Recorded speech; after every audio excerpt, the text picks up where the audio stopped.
Sawa sawa.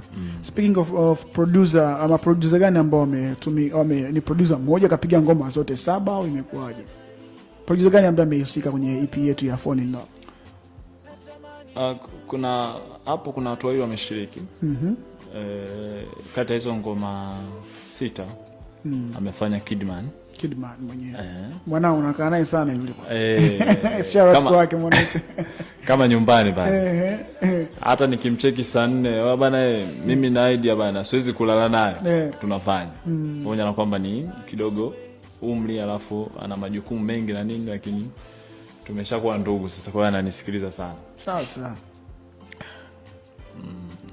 Kwa hiyo umesema 6 amehusika Kidman. 6 amehusika Kidman na moja kuna amefanya dogo moja hivi Citrus.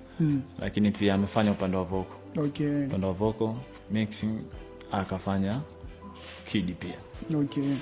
Kwa hiyo niseme tu ni mkono wa Kidman katika EP nzima. Na executive producer ni Kidman. Ndio ameshughulikia kazi nzima.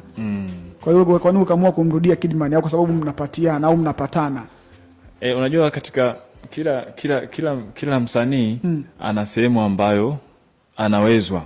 Yaani kila msanii anajua mimi nikienda kwa fulani naweza nikatengeneza ngoma kali. Okay.